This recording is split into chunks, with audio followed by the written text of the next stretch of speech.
Should be fine. Should be fine. We're live with technical difficulties all the time. Are we changing this background, Steve? What do we have here? What do we have? Overlays. Buonasera a tutti. Buonasera. What does he have, Presidente, for backgrounds? We have a Milan one. We have the San Siro one. Let's go with the San Siro, Steve. What do you think? It's very nice. Very nice. Buonasera. We have everybody on. Larry. Yes, Larry. Larry's telling me that he doesn't understand that I'm not watching Raw right now. We're going late. We're recording. It's still real to me, damn it. And David, he wants to do the wrestling podcast. We're going to see. There's a lot of wrestling guys, but Steve doesn't watch wrestling unless we'll watch Saturday Night Main Event 1989, Steve. Bring you back to the old school. Guys, we're just going to give it one more minute. By the way, Steve, reached 23 patrons on our Patreon page, and 2 from Kuwait. Look at that. Some nice words from Youssef and Talal, like just fantastic. Like people from Kuwait are watching us and listening to us. It's just and Alessandro Cardone to would you say congratulations or condolences that he's congratulations. He got hitched in this COVID. Congratulations to him. Italo, buonasera, Massimo. So Steve, are we ready? Yes. All right, so here we go.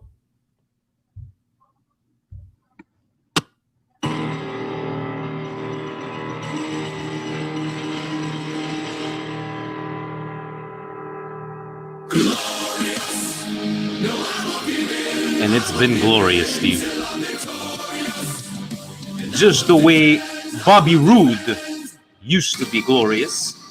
Cari amici sportivi, welcome yet to another edition of the Milan Weekly Podcast, here where we talk everything Milan, a glorious Milan, and having us feeling good Milan, which we haven't had in a very long time. You see, everybody knows it's all about Bobby Roode, Steve. Everybody knows. I know you knew, but you just wanted to make sure, the guys knew. I don't want to spoil anything for anybody. Thank you very much. Stevie P, Vinny T, always faithfully here every Monday night, 9 p.m., 9:10 p.m., 9:07 p.m. Hey, this is called anticipation. And Stevie P, Vinny T, well, we're not professionals. Nor do we pretend to be. Milan Club Monaco's in the house. Morocco is in the house. Very nice, Sufyan from Milan Club Morocco. They're even staying up late, Steve. We even had a little special Patreon special on Wednesday after the game, and we had Youssef and Colin. Colin was like 12:30 at night. Youssef, I think it's up. It was like 1:30 a.m. He's in his kid's bedroom, trying to be not too loud. It was really a great conversation. And guys, we're here faithfully every Monday. You know what it is, Steve? Because of all this content that we've been putting out, well, Presidente giving us all this content to put out, it's like the WWE, Steve. This is the flagship show. Raw is the flagship show. Then you have all these little ones from over there. But this one is always going to be the flagship. But I know Presidente has been working you hard, Steve. You had a couple of interviews last week, back to back. If you want to talk to us about who can they see there on the YouTube channel? Lucia from Radio Rossonera was a fantastic interview about women's football and talking about Le Rossonere. That was really cool. And then Alessandro Jacopone from Milaniste Non Evoluto gave me the honor of hosting a midweek North American question and answer with Milan Club San Francisco, Boston, New York, Philly, Toronto. Really cool. A great job. I enjoyed just the way even you started a video saying, "Don't be alarmed. I haven't hijacked the YouTube channel." But guys, I know there's a lot of content going out. We're just trying to provide you the best kind of content from two regular schmoes, just like Steve and I. And for any upcoming stuff, thank you again to the up to 23 patrons on Patreon. We really appreciate the support, and keep looking at the page for all these upcoming specials that we will do this month. We're just trying to figure out which ideas come best. But let's take it out of the way, Steve. We had, since last time we spoke, we played Sampdoria last Wednesday. We had the game at Saturday, against Cagliari. and finishing in style, right, Steve? Let's. I know, against Sampdoria, we're looking at the game against Sampdoria and looking at the game against Cagliari. It was really like we were at the bar too, and we were talking with with Milan legends, and there was our friend Abraham was there. Bizak, the Algerian guy, is always comes every single game, make sure we're there. And Steve, it's I know we said in the past, but who is this team that we're up 2-0, 3-0, and we don't stop? We just don't stop, right? And it's like, yes, we like to nitpick, as we're saying, like at the Leaos, or like not being up to par, especially maybe not in the last game there, but it is a good feeling to see this kind of Milan. Hopefully, I don't know. I think they announced, right, Steve? September. Who's putting in the messages? I think September 19th. September 19th. So we have about 6 weeks of non-Serie. So talk to me about your feelings of the last two games and how happy you were to seeing. And if you had to nitpick anything, what would have to be nitpicked? There's really nothing to nitpick. The main issue that I have is, unfortunately, right now with this Milan, is that the season is ending. Yeah. I think that we could have benefited a bit more. Maybe things would have changed even a bit more if we would have been able to not be after this COVID and get some points that we completely let slip away. But the last two games, no, I can't complain. I wanted them to come out and to finish off Sampdoria and Cagliari. Sampdoria didn't show up to the game. Let's be honest. And with Cagliari, Milan really played well.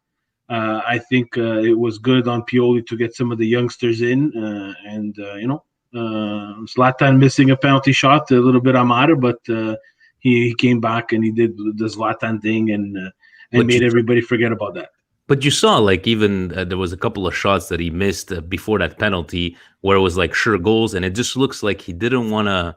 I know this is crazy to say, Ibra is trying to take it easy, or it just seemed to like he wanted to go for the sure shot, but in the end, a fantastic top corner goal, and just great to see him on the pitch there. And from what I've been reading, Steve, and you are the Mercato Madness genius, supposedly is on vacation, but sports media set is announcing it's Semi Dettagli. He's ready to fly back just to sign the contract, and I'm still very convinced that if Pioli and this whole Ragnarok would have came in, I don't think would have been talking about this.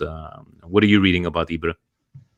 I think if I read as much as I read and continue reading, it seems like yes, in fact, they are at the details. What are those details? I don't know. Some people are writing 2-year contract. Some people are writing one with an option of being somewhere in the management. I don't know where that's going to fit, but I think he's important. I think 1 or 2 years is something digestible. I hope they can agree on lowering the salary just for what Milan can do in the Mercato if they don't spend that much money on Ibra. But I think we saw in this half a year what he brings to Milan, and those young talents that we do have, is that he's making them mature much faster than they would have if he would not be there, right? So exactly. Taking the words of Pioli, saying, talking about Leao at the end of the last game, saying he's going to be the most interesting kind of development because he could go either way. You're talking about like raw talent, and I think Ibra being on that team will help him, definitely help his development. And I think that has to be a big factor for Leao, because a kid like Leao, not to that extent of stuff doing off the pitch. I know he does the whole, what do you call it, TikTok, Instagram, whatever the case may be. But, Balotelli, when he was at Milan and seemed to be back on track, Seedorf was there, right? And then after that, Seedorf left and Mario went to his old ways. How important... because Leao, Steve, can have a breakout year next year, all depending of his development. He can, but guys, I took a lot of heat on Twitter posting that Leao didn't have really that much of a great game against Sampdoria, and I don't know why you got heat for that, but and I'm gonna stick by it, right?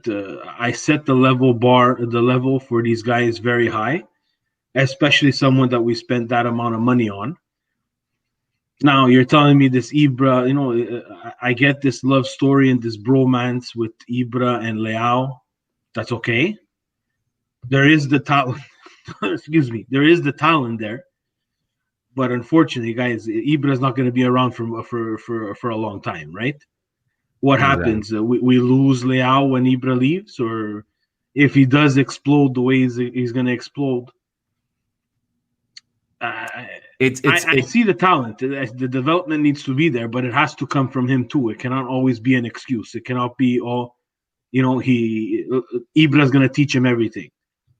Ibra can teach him how to become a professional, but on the field, Ibra can't make a pass for him, cannot run in the right direction, cannot follow schemes for him, can constructively criticize him, yes.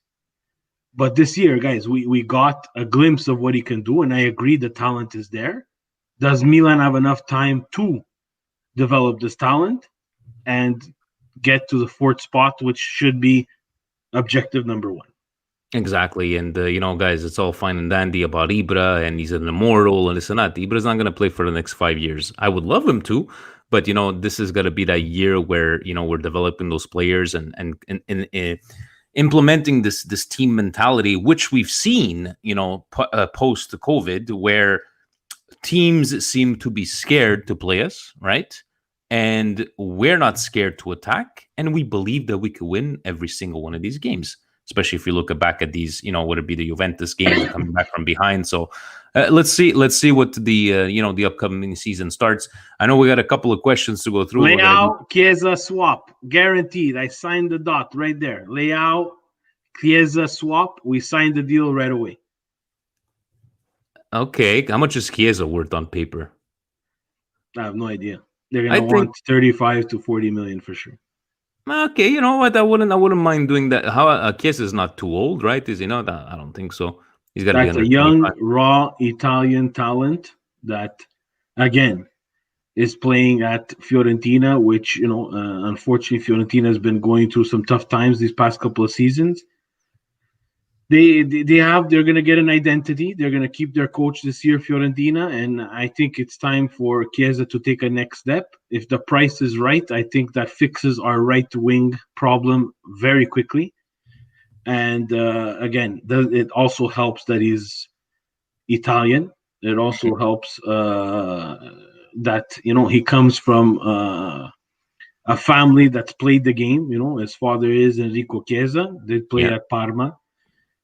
Guys, I don't mind that, Steve. But you're saying I wouldn't mind that straight swap, all depending what kind of contracts. It's more than this straight swap. It's a beautiful calcio mercato, two for two swap between Fiorentina and Milan, which is I love to hear, and it's the best, right? Sofiani, he guessed it, right? So it's Leao Paquetá swap for Chiesa and their Serb. It finishes with an itch. Let's just Milosevic, the center back for Fiorentina, who seems to be someone that they want there. And I think we have to also remember that Chiesa has a relationship with Pioli as well, right? So exactly. I read a long time ago that I don't know if it was a real article or just Mercato stuff where Enrico Chiesa told his son that the best place for him to go would be Milan. Milinkovic. Thank you, Milinkovic. Just because Chiesa would find a starting role right away, no questions asked at right wing. Exactly, and Pioli knows him very well. Supposedly asked for him. Hey, you know what? We're talking about the whole Paquetá. I know we're going to get into it after because a couple of questions. I'm trying to figure out how to read Instagram questions, Steve. But the first question comes from the First Lady of Philadelphia, and instead of saying what is the civic holiday, she says, "What is the civic day?" Well, Angela, let me explain to you. Civic holiday in Canada only. Not in Quebec, right? Because it's a holiday to balance out our 24th of June for us, la fête du Québec, la fête des patriotes. So because we had an extra day off, it balances out with the civic holiday from there. Thank you for asking a Milan-related question, Canadian question. Frank, you know what? I saw that I know what he's trying to say, but I'm trying to open the thing, but I can't see the whole question. It goes, send a message, share response, report. Maybe I should report Frank, but in just I could read like rumors of Arnano takeover. If true, what signings would be truly like, what signings can we actually sign over? I know that the Arnold takeover rumors, Steve, started back a bit more with more pace than the ones we saw maybe from a couple of months ago. Sergio was there, Steve, on Saturday, and he was convinced. He's got this insider on Facebook says that Arnaud is going to bring in Mbappe. He's going to bring in, everybody thinks Messi's going to Inter. He's actually coming to Milan. And it was just hearing him talk, like he's so enthusiastic and everything. Is like the financial fair play is not going to happen for the next 4 or 5 years. But what do you put of this? Let's just put it this way. Do you think these have this whole Arnaud thing, Louis Vuitton? Why would they start at this point now after being so silent after all these months? Because they have nothing else to write about. And that could be one too. But in business sense, Vinny, it doesn't make sense to buy a team when they're doing well. Obviously, they're going to ask for more, right? Do you want to buy a team when they're doing a little less well in the standings, right? So. I have to tell you guys that, there's going to be rumors from here till when we start the season and going through the season. We said it a couple of times here. Elliott Fund is exactly that. It's a fund. They want to make money. So they're going to sell to someone who's going to be willing to pay. The takeover at Newcastle is not going through as the last time that I read with the Saudi money. It seems like they backed out. So guess what? They're in the run too, apparently. So we don't know. Would you correlate, Steve? Newcastle, the rumors are they're looking at Milan. I don't know, rumors coming back on. Do you think this whole fiasco of all these rumors, from the whole Manchester City with the financial fair play, people are basically these buyers that want to have, to them, it's like a hobby, buying a $1 billion team and bringing them back to glory days. They know they're not going to get their hands slapped, right? What are they going to? They're going to get nothing for the next couple of years, because now whatever Manchester City did, everybody's going to do the exact same thing, right? So I don't know if do you put a correlation between all this money being talked about with possibly financial fair play being non-existent for the next couple of years? I don't think it can be non-existent because it's a rule that they put in place. If they take it away, they automatically say that they are wrong and that the rule didn't work. So I don't think UEFA is going to do that. Will there be a correction to the financial fair play rule? I hope so, for everybody to understand it. It was a challenge at the beginning. It seems like no punishment except for Italian teams, a la Inter, Roma, and I'm going to throw Milan in there, but it wasn't really a punishment for them. But and Turkey, it seems like Turkey always gets banned from the financial fair play. It seems like to everybody else, there's always but. That can't happen with something like financial fair play, because you're trying to make sure that those teams are afloat. Is it a good rule? No, I agree with Francis the Snake. We talk about it all the time. Financial fair play, Man City was able to stock up before. Real Madrid made some crazy buys at the time, but in theory, they were ahead of the game on everybody. Cruz, Varane, Modric, they splashed 20 million like it was nothing, right? And in the end, it was nothing because they were ahead of the curve and they knew that something was coming, right? So exactly, they had their team for a while. And again, financial fair play, it lets those same 5 teams be competitive all the time. And unfortunately, it's tough for the other ones to pick up the pace without getting their hands slapped. But we'll see. We'll see what happens in the future. But Arnaud's going to come and Arnaud's going to buy. What do you want to do? Exactly. We knew that they're going to sell, right? So if you're going to sell to someone who has a project and who has a brand and who's put together brands,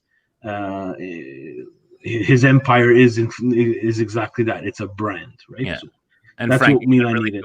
You can't really compare Chelsea in 2003 that, okay, Roman came in and he bought all that stuff. Berlusconi too. We didn't have any restrictions back in 2003. Abramovich would spend 150 million, lose 100. Exactly. Give a shit. Right now, I'm not saying that there's there are loopholes. definitely loopholes, but now you're taking chances where maybe back then, it wasn't the same thing. But hopefully, if somebody has to buy, right? Or let's be honest, Steve, if Elliot for 1 second believes that if the Milan continues like this and they go get an extra 150 million on the sale, they ain't selling to anybody until they get their price, because they are a vulture fund, and in the end, they want to make money. That's what it comes down to. That's what I was saying, right? Business sense for them. As long as the team is doing good, and as soon as you hit the Champions League, it's not 150 million. It's like 200 plus, right? Exactly. More on the sale of a club, right? So they need to get them to there first. We want to get there for other reasons, but they have a financial reason to get to the Champions League. I'm not saying that Elliot is here and they don't want them to be successful. For them, it's in their best interest that Milan is successful. Gotcha. Are they doing the right thing? Right now, as of now, no. As of the halfway point during this pandemic, I would say yes. Everybody crapped and shot on Gazidis, but I don't know what happened. But for him to do a U-turn and to listen to maybe Maldini and Quiet Masada and stick with Pioli, maybe he admitted he was wrong. We have to give credit where credit is due. Did you see Masada actually spoke last week, Steve? Unbelievable. I was like, what's going on over there? I was going to have to send you the article because I didn't see him. Sorry. I got you, Frank. Sorry, I thought you were pointing out something else. Milan Club DC on Instagram. Who are your biggest disappointments and surprises amongst Milan players this year? Disappointments, I don't think it could be Steve saying easier than Paquetá. For me, is and I still have a soft spot. I don't know what it is about the kid. It's just I still feel the way we had. Guys, we gotta remember we're chopping the season in half. We're saying Paquetá. Yeah, guys, let's go to Pjanic. We had him for half a season. True. We had to sell him. Pjanic could be a very, very big disappointment. Suso, another disappointed. We had him for half a season. We had to let him go. I would chalk up those as bigger disappointments, especially someone like Suso that's been with us for the longest time. And guys, he did what he had to do, and we sold him with a great clause that forced Sevilla to buy him, but he didn't fit in our plans anymore. And I saw, I was never the biggest Suso fan, but in the end, he disappointed as well. Pjanic was a huge disappointment, 35 million. I think Pjanic probably takes number one, Steve, because Suso has never had oh my God, what a fantastic season year in, year out, right? Where we always half and half on Suso. Paquetá came at the other half of the season, but Pjanic, everybody thought he was going to be our solution to saving grace, right? And now finally the curse of the number 9 is going away. But no, I agree with you that probably Pjanic a smidge over Paquetá. How about surprises, Steve? Rebic has to be top of there. Rebic is the biggest surprise, guys. We can't talk about anybody else. Rebic has been the biggest surprise. I'll slide in a little mention for Kajar. Yeah, not little. That's a big one too. I was thinking more of Salsicha Maker. He did come in, and I guess he found a bit of his wings on that right hand side. Those are surprises. Castillo, I thought had a fantastic spurt of games before he got hurt. Yeah. Everybody else, I was not surprised. I found they played decent, but not enough to make us do a surprise, because Benasser already came with some, we knew we were getting at least a quality player. Really surprises that Rebic, other than those times we saw him at Fiorentina, he didn't do shit for us at the beginning. All of a sudden, he just started scoring left, right, and center. Kier, Tio is the surprise. No, definitely Sufyan, I think, pleasant surprise. That makes a lot of sense because nobody knew who the hell he was. So that's a definitely pleasant surprise. What is Greg saying there? Paquetá is the most disappointing simply because he is Brazilian international, so there are higher expectations. Think of all this statement is completely false. Oh. Okay, here we go. Guys, he can't be the biggest. It's not 1990 anymore, guys. Let's get it out of our heads. The Brazilians play the same type of soccer that everybody else plays in the world. They don't stay in Brazil long enough to pick up that. There's no more samba. The samba doesn't exist anymore. Ronaldinho, Rivaldo, the real Ronaldo, Robinho, those guys are gone, guys. They're gone. And if you're still looking at Brazilians, and because he's a Brazilian international, guys, they have no one else to put on their team. There's And I'm Neymar. not saying he's not good. Yeah. And not even Neymar. Neymar's not even that good, guys. Neymar was great with Barcelona. Neymar at PSG is on vacation, guys. Let's be honest. No offense to PSG. They win. They at Christmas time they were already 20 points ahead. You know, everybody is. I hear all this bullshit of the Serie A and this and the 38-year-old is winning. Hey, the Serie A this year was decided by 1 point. Yeah, 1 point. There's a gap. There's still a gap. There's 1 point. Get him, right? It was Leonardo's idea that went to get him, right? So maybe Leonardo hyped him up way too much. But it's fine. I get the thing that you're gonna take a chance. Unfortunately, there's no more. Oh, he's Brazilian. He's automatically good. It doesn't work like that anymore. These Italian teams need to start looking at their own backyard for some of these talents that might have more experience than the Paquetá. It's a different game. I have nothing against the Brazilian game. I just find it completely different. Same as what I have with the EPL. Doesn't automatically mean that he's worth 80 million. Mark Maguire, whatever his name is, the center back of Manchester United, that he's going to come to here at Milan or any Serie A team, and he's going to be the next coming of Baresi. No, EPL and Serie A and Spanish League, and they're all different. Bundesliga is different. Some are more similar, and it's an easy transition, but some, unfortunately, and let's face it, everybody thought we got Paquetá and he was going to be the next Kaká. No. Because he was built up, and people unfortunately will read news before validating fact checking and everything. But I believe, Steve, that even though he was the number 10 on the Brazilian team at the time that he got picked up, he wasn't starting. So if you're not starting, guys, number 10 doesn't mean nothing anymore. Number 10 doesn't mean nothing. We started a game in the Italian national team with Candreva as a number 10. Candreva. Yeah, back in the day, Candreva, he would not even be able to shine someone's shoes, let alone be the number 10 on La Nacional.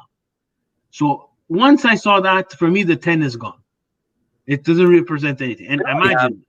De Rossi started number 10 as well. Didn't De Rossi one time? It didn't last very long. Last very long. He went back to 16. No one wants to take the 10. Now we have Insigne at 10. Hey, look, he's the most dynamic of the players that we have. But not for long, guys. That 10's going to switch place. It's going to switch right away. And it's a great topic because that was one of the discussions we're having on Patreon, maybe one of these Milanista divided topics. Steve, who was the greatest number 10 for Milan? But, things to talk about. Frank, ESPN FC says Van Dijk is better than Maldini, obviously, because, he plays in Of course, ESPN says everything's better. Even the food in the EPL is better than Italy's food. Yeah, I just love watching Gabriele Marcotti when he's talking, because he's talking, how we're like, we say we're not professional. He's like a professional, but he's just like a guy like us. The way he talks, he's just like this. And I just I love listening to him. I'll always catch him on the YouTube shows. So the Milan Club Philly on the Twitter, our fellow Milanista Philadelphia with the first ladies. Let's see here. Why shouldn't Milan keep Jack for one more season? Why shouldn't Jack want to stay on for one more season? This has nothing to do with my naive denial of the situation. You and our Presidente, that Steve, I think he called him on Sunday, and he was at the oratory. Guys, I can't believe it. Giacomo mio. I felt like I was at an Italian funeral. Santo Giacomino, and man. Giacomo mio. Gio, I'm trying not to smoke anymore on the podcast, so I'm trying to let go of the beer. I had my beer before we came on there, because once I have beer, I need to smoke. But okay, why didn't we keep him for another year? I think Steve, or why did he decide not to stay? I think you rang home a lot in the last couple of weeks. We're saying that maybe it's because he wasn't ready to accept a bench role. Very emotional seeing him, crying on the pitch. Not being able to say bye to the fans, and we have never had anything bad to say about Jack, other than, a couple of games that showed he was a bit rusty after those injuries. We've never shit on him, right? Always for us. But I think from what we've seen in the past, let's say, especially me and you in the last 20, 30 years, we've grown to learn not to get attached to players anymore. That we understand that this is a business now. And maybe people felt that Bonaventura was roba da Milan. But in the end, we're only speculating, Steve. Do you think it's mostly Milan saying we haven't have a spot for you? Or do you think it's just Jack not wanting to ride the bench and have those? I think he's a super sub. Like, even if you go play him those Copitales or, bring him in the 65th minute, but maybe he just wants to play, he's still young. I think he's 31, 32, guys. Correct me if I'm wrong. But what do you take of all this? Do you think, and he's in denial, David, just like Presidente? No, for sure. I know. I saw that, and I said something that really resonated for me. Guys, he's suffered as long as we've suffered.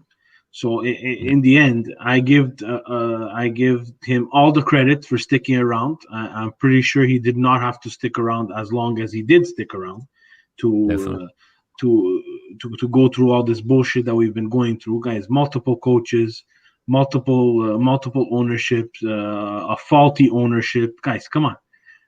In the end, sometimes the player has merited the respect and the choice from the club to make a decision on what he wants to do. Do I think he's a starter on this Milan? Not if we want to make Champions League. Do I agree he's a super sub? Yes. In the end, it's going to be his decision if he wants to be a super sub. Or I know what I saw was Benevento going to reunite with Inzaghi would be interesting. But again, you're not playing for Champions League football there. Saw some comments of he wants to go back to Atalanta. Look, Atalanta would be smart because in the end, he's going to be a super sub for Atalanta and who's playing Champions League, right? So yeah. I think in your 30s, that's what you want to go to. Can you take a chance with this Milan?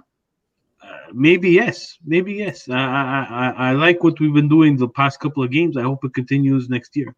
But Jack deserves to do what he wants.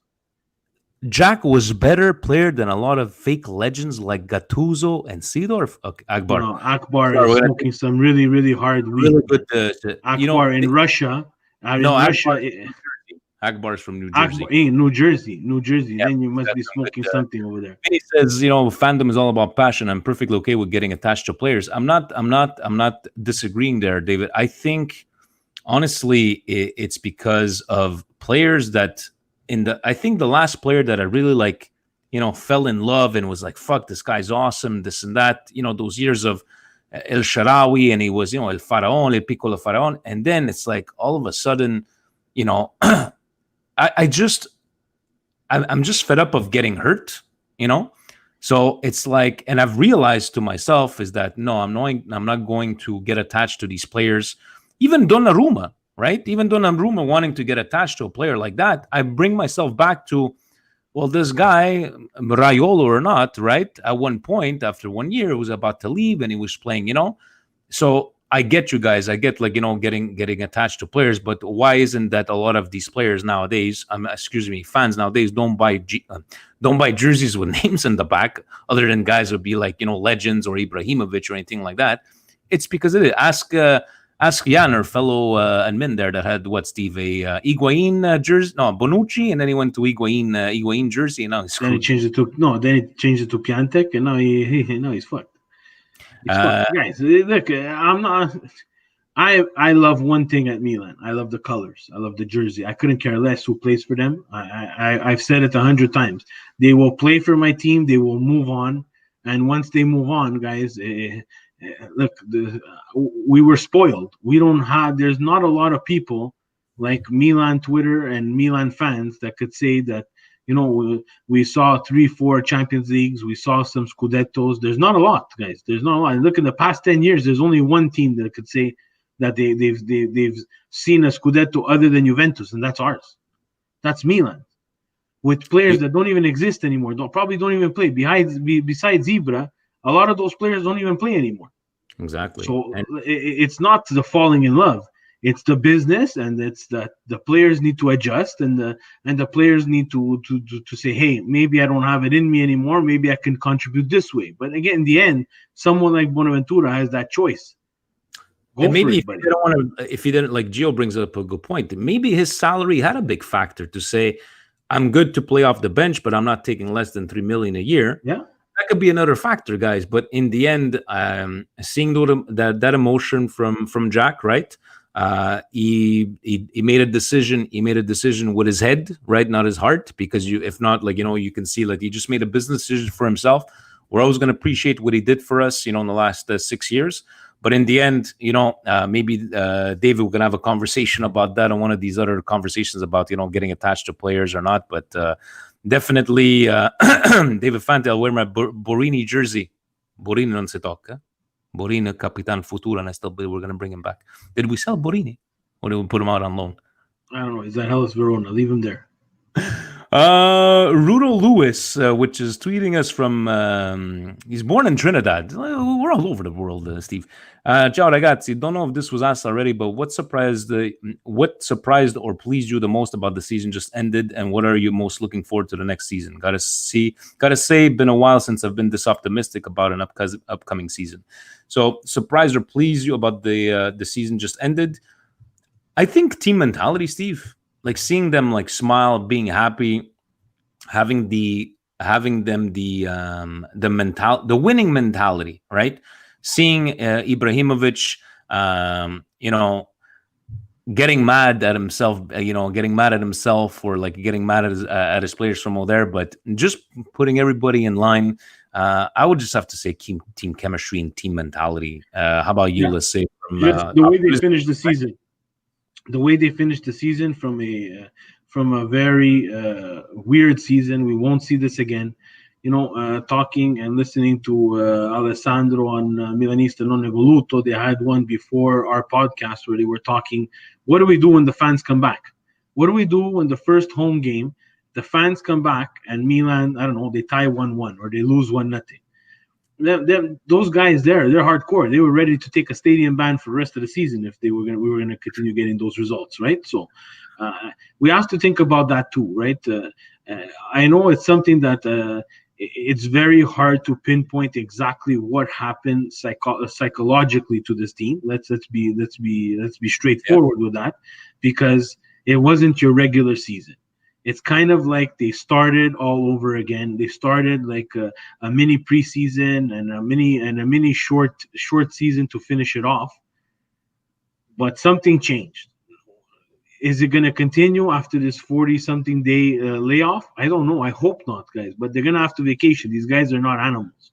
They need to work. They need to You've reached a certain mental stability, mental strength, Steve. And I think a lot of people are forgetting that we haven't been able to do this kind of team building and team chemistry. And we did this throughout 2 months of Ragnarok. Yes, Pioli, I don't know. We're going to sign this guy here. Look at all these players. We were already signing players from the Bundesliga with Ragnarok coming in, and we were kept on winning. And that has to be mentioned, Steve, because it's not easy when your mind is all over the place and still winning. Jamie was saying consistency, yes, keeping, reaching that standard thing. But I think the difference with the fans coming in, whenever they will come in, is that we've had this time to build that mental strength. And again, I don't think people realize what we were able to do with all this bullshit going around in the background. Holy shit. I think that's pretty impressive. Yeah. And again, to add to that, one of the examples that they gave is Salamaker, salsicha maker, coming in, and he missed it. If he missed his first 2 crosses. If he's at the San Siro and he misses his first 2 crosses, he's getting whistle. Yeah. And there's an interview everywhere. It's going around the net of Bale not understanding why the fans whistled their home team. Like, Garrett, this is not Tottenham. This is like you're playing at Real Madrid. These guys are used to winning. Tottenham hasn't had a trophy. They don't even know what a trophy looks like. Like they got a participation trophy from somewhere. Real Madrid have 12 Champions League trophy wins. Like you don't even have 12 English Premier League titles or 12 titles total. So like the mentality is different. And I don't get, in North American sports, people boo. In in Italy and in Europe, people whistle. And when they whistle, it gets on you, man. And that wasn't there. And that helps you, again, get back into the game, right? So I'm curious to see. At least you'll have a Zlatan slapping them across the head saying, don't pay attention. So we'll see. September, 47 days, David had told us from over there. Akbar is in really high drugs. I don't want to reply because Seedorf is my favorite player. He's the only player to win 4 Champions League with 3 different teams. I don't even want to reply. I don't know if you're trying to get us to I'm not going to react. Seedorf is my guy, my favorite player growing up after Maldini, obviously. And you cannot say that he was shit at Real Madrid. He might have been shit at Inter, but he's performed everywhere he went. So that's my take on it. You're allowed to think he's not a legend. To each their own. Gigi La Patate, if Giacomo played in a different era than Banter, would he be considered as a legend? Absolutely not. No, definitely not. Not because it's 6 years. 6 years at Milan. I definitely don't think he would have been considered a legend. That's just our personal opinion. Maybe if you're on the, I think I saw you there on the YouTube. Maybe you could say what your feelings are on that one. Just think back to the 2011 team, 2012 when we won the Scudetto. Guys, where does Giacomo Bonaventura fit on that team? I'm sorry, he doesn't fit anywhere, guys. The bar is different. During the Banta era, the bar is different, guys. Unfortunately, guys, there was nothing. The Banta era is exactly that. It's an area of pure and rotten shit that we went through and are still going through because I don't believe we're out of it just yet. I need to see something. I need to see some consistency next year, and I need to improve. I need to hit back to that Champions League and then stay at Champions League. Not only hit for 1 year and then miss again for another 3. I want consistency because I don't think Lazio's better. I don't think I think Inter's doing some good things. I think Atalanta is doing some good things, but I don't know if Atalanta will be able to keep up. And I don't think Napoli's better.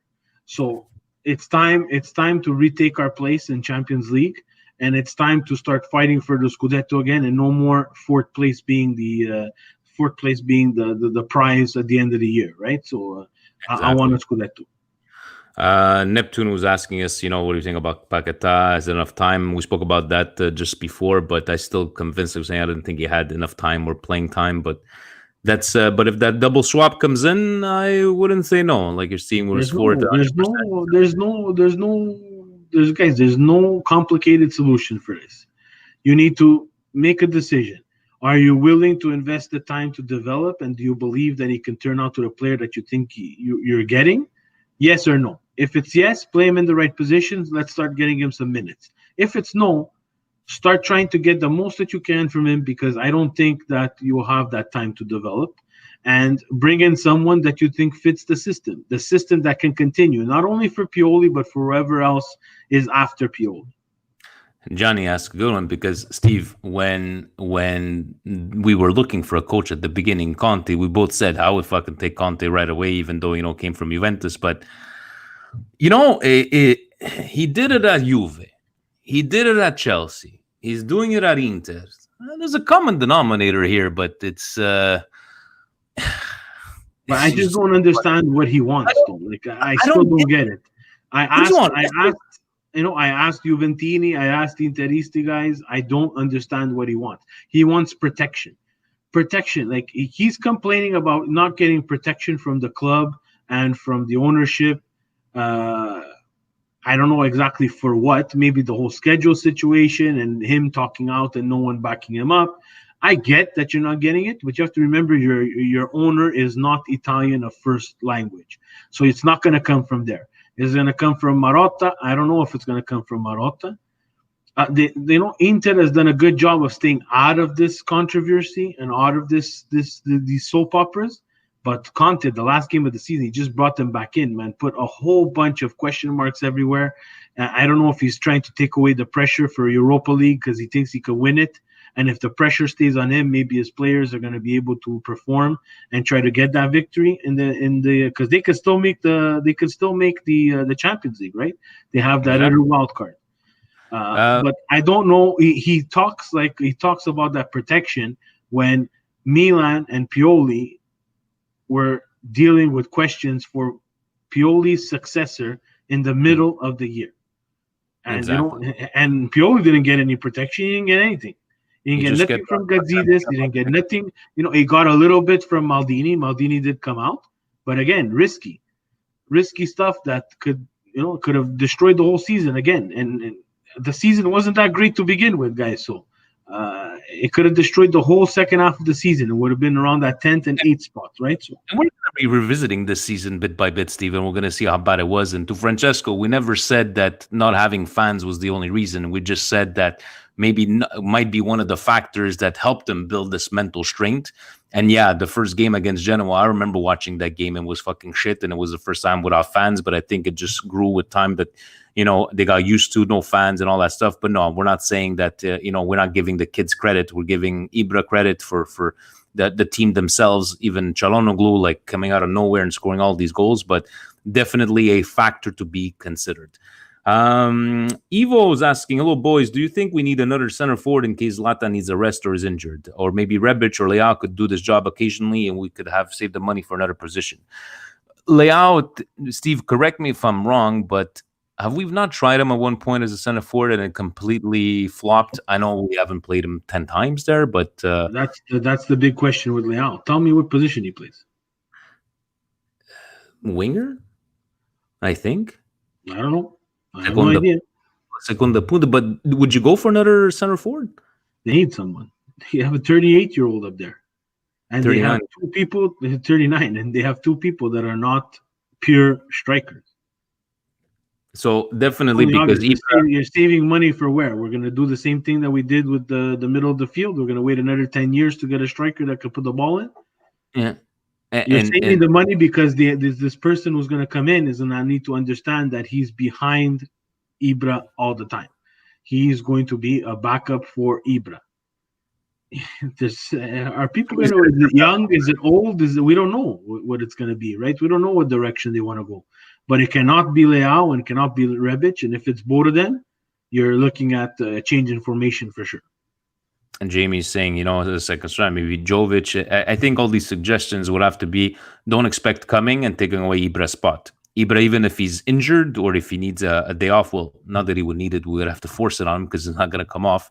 And kudos to him, like all the last couple of games, did not get subbed off, played all 90 minutes.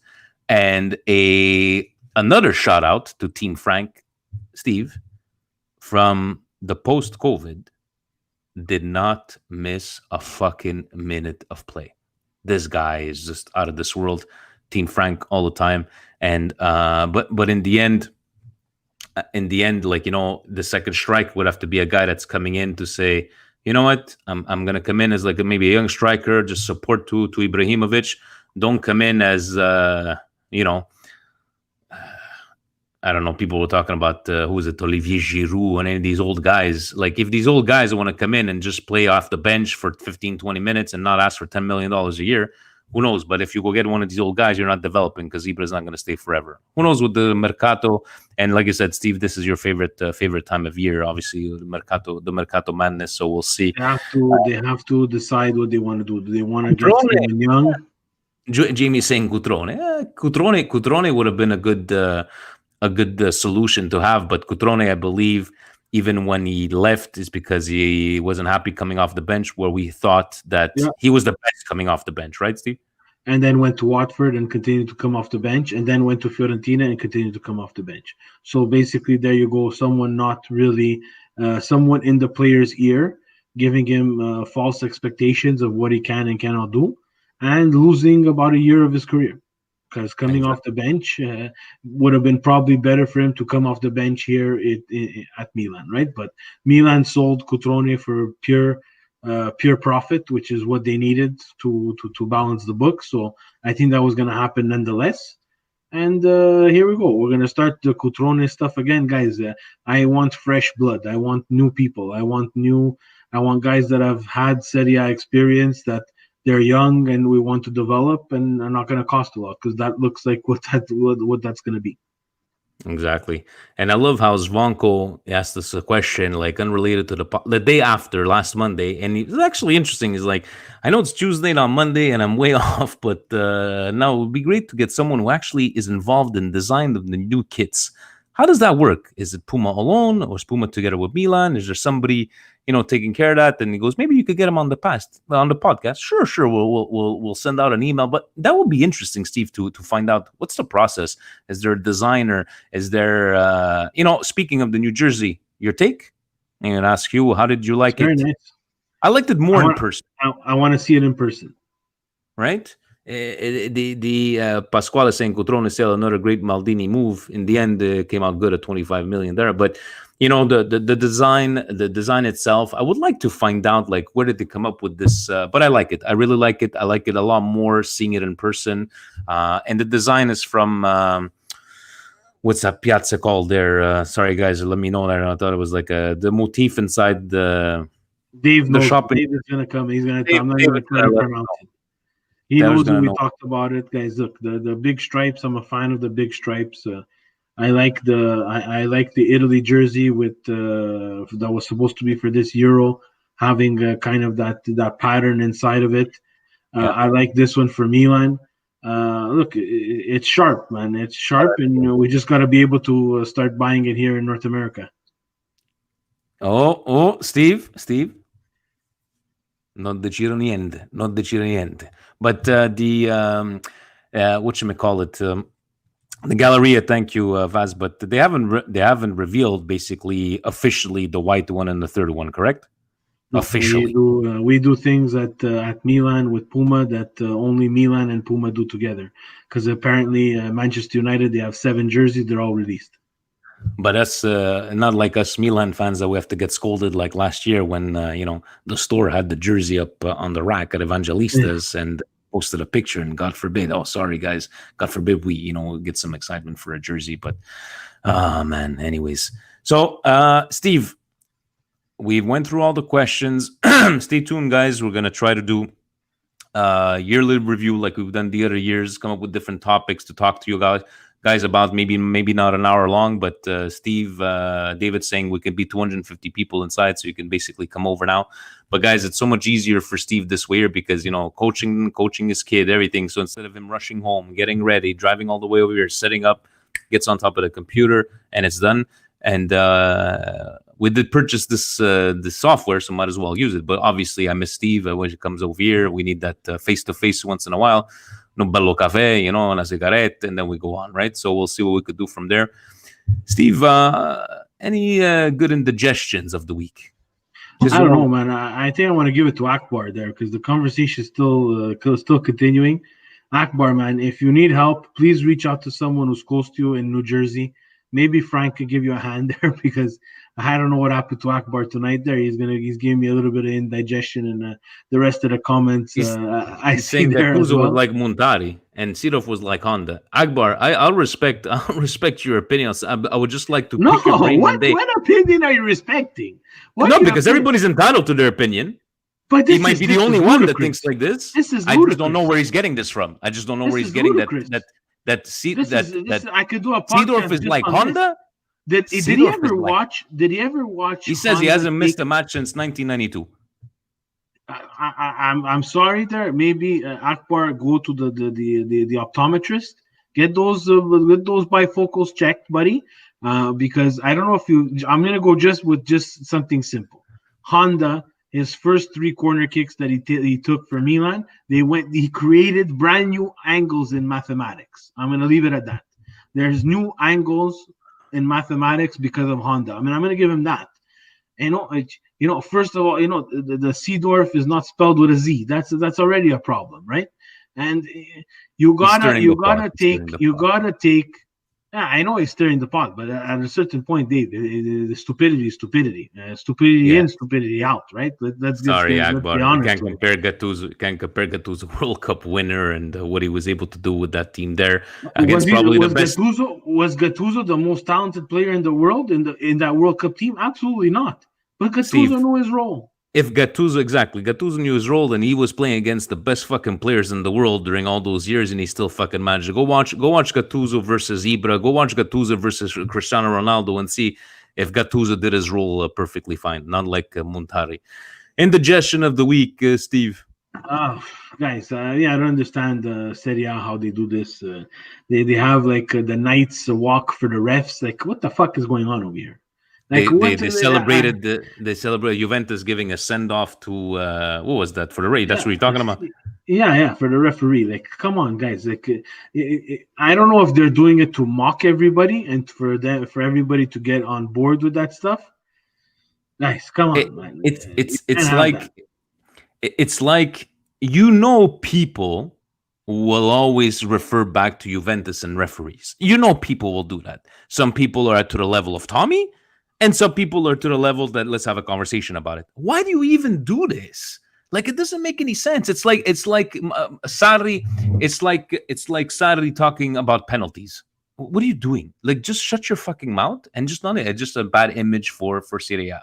That I agree with you. Exactly, bad image. It's something that should not be done.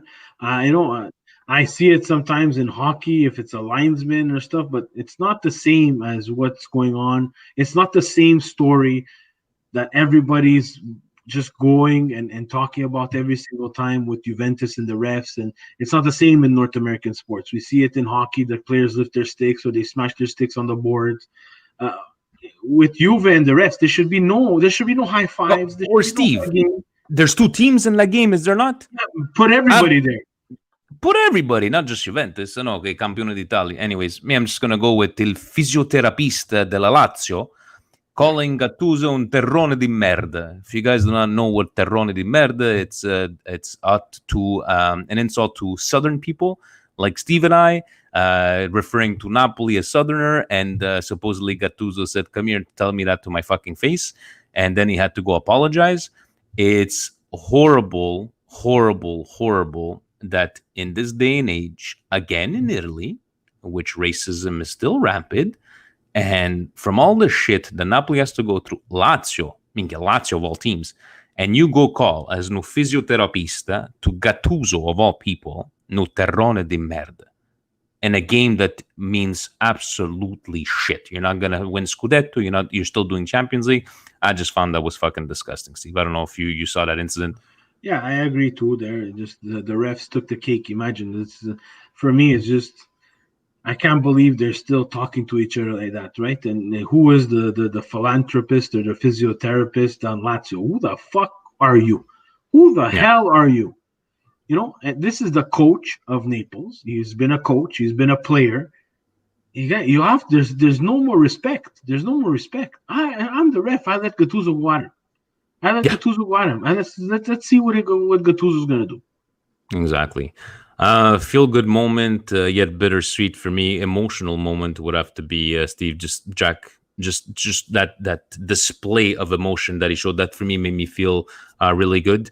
When was the last time we saw? Was it Van Bommel crying that leaving Milan? When was the last time you saw somebody like very emotionally leaving? Leaving. Thank you, Youssef, saying like the video, please. Let's show some support.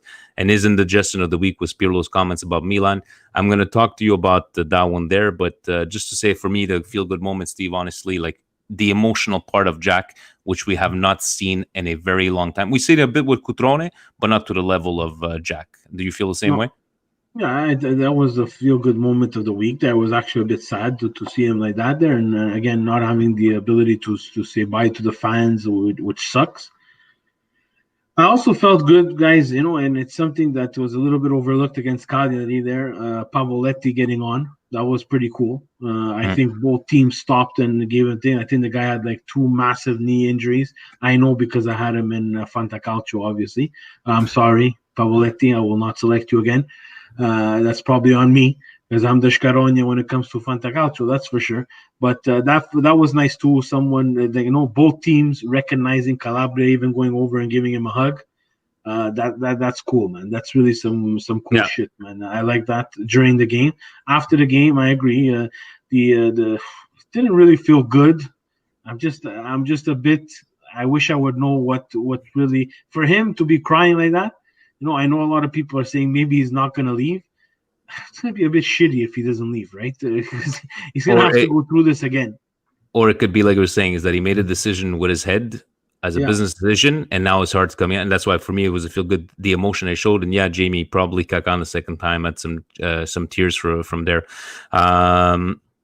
Guys, Yusuf is saying, the comments about Pirlo. Now I will say this: I'm not the biggest fan of Pirlo the person after the fact that he left Milan, but I don't think he said anything wrong, Steve. And I think you made a point in the chat there, because the only thing he said was, at Milan, I don't have a relationship with Milan anymore. The only one that's really left there is Maldini. I don't see anything wrong. People will read into that, but in the end, if we're going by what we keep on saying week in, week out, I don't see a problem with that statement. Do you? No, there's absolutely no problem with that statement, and Milan Twitter should just stop. Just stop. Stop speculating. Stop putting yourself speculating. How he hates everybody, and guys, then you're gonna start hating. You're gonna hate people like Costa Curta. You're gonna hate people like Ambrosini. You're gonna hate people like Sheva left, Kaká left, Ibra left, Thiago Silva left. Guys, they all left. They all left. Whether we sold them or we let them go, they all left, and they all are entitled to do what they want to do. And they all had things to say. And this is such a great topic of conversation, is that's going to be a scoop for our Patreon special. We will be discussing these subjects that divide Milanistas. And the first one will be definitely Andrea Pirlo. And we're going to discuss, and time to be determined. But Steve, we will take a look at next week. We'll do a yearly review. We've got an hour, even with several questions. We just love talking, and we have always the guys commenting on the YouTube machine. 30 people watching, people from Europe, and Sole Montani. Thank you, Lenny. Thank you very much, Lenny. But the Sole, he was what a lumberjack, huh? Steve, you missed the lumberjack midfields that we used to have. Please, guys, that's an indigestion that I can never get rid of. And who would be our lumberjack right now? We thought Kajar was going to be a lumberjack, but he's not a lumberjack after not all. At all. Right now, you have a midfield of people who actually know how to play with the ball and defend at the same time. So we're not complaining about the midfield right now. But I need some help. Benacer is like a lumberjack, but he's a lumberjack with finesse. He likes to take the yellow cards. Improved a lot there, but we don't have any more lumberjacks in this Milan. Guys, once again, check out our page at patreon.com/Milan Weekly Pod. Stay tuned for more content. President has got us working overtime, and we shall see each other next week.